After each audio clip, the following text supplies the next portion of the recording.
Okay, well the time now is 3:52, which is the perfect time for a nice little scary story.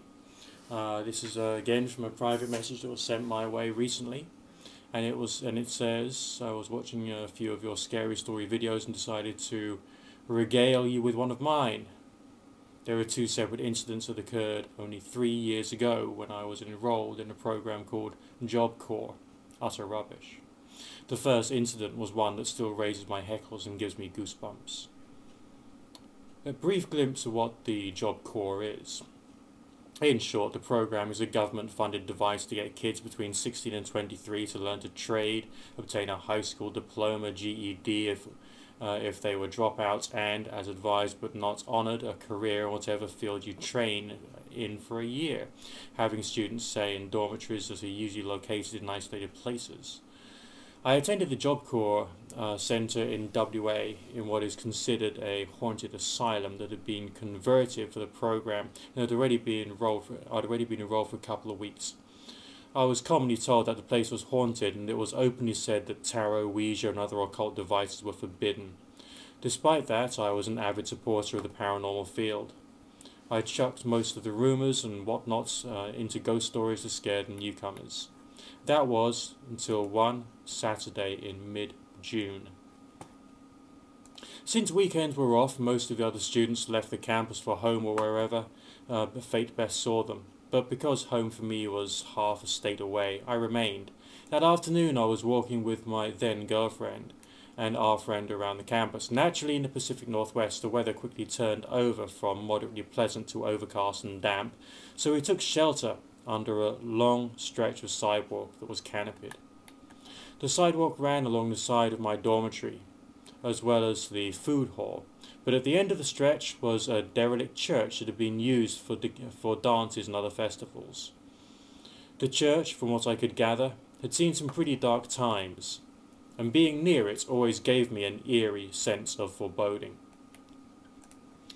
As my girlfriend and I were telling our companion about our plans to go camping the following weekend, I was cut off mid-sentence by a very distinct guttural sound, much like that of a bear. All three of us froze up, then gradually turned about to see where the sound came from.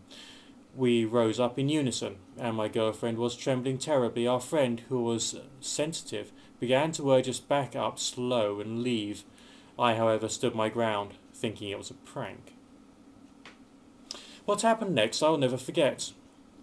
As I stood there, scanning the foliage to see some sign of a person or animal, I felt a hard shove against my right shoulder, one strong enough to push me back a step, although there was nothing in front of me.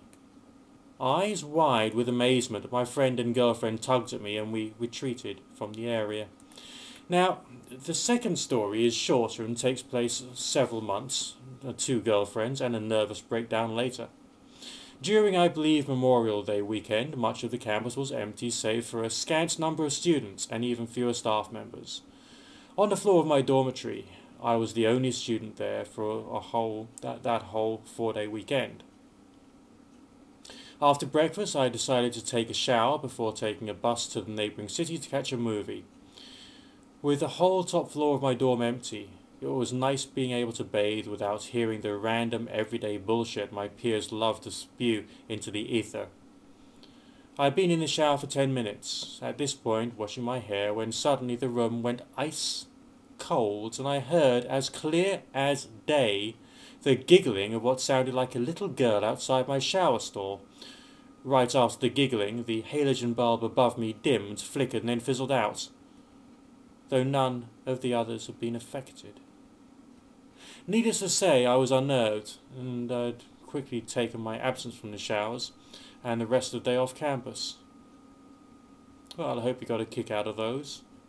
They're about the only major paranormal events in life that really send chills up my spine.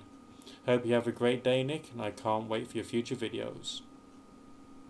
Well, this has been one of my future videos. Now it's a present video, and soon it'll be a past video.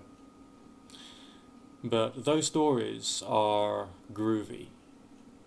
You know, there was one time I did a ghost hunt. in a haunted hotel, and there was a sound of children playing in the area. But in that hotel, and on the grounds of that hotel, which were quite extensive, there were no children. Sleep tight.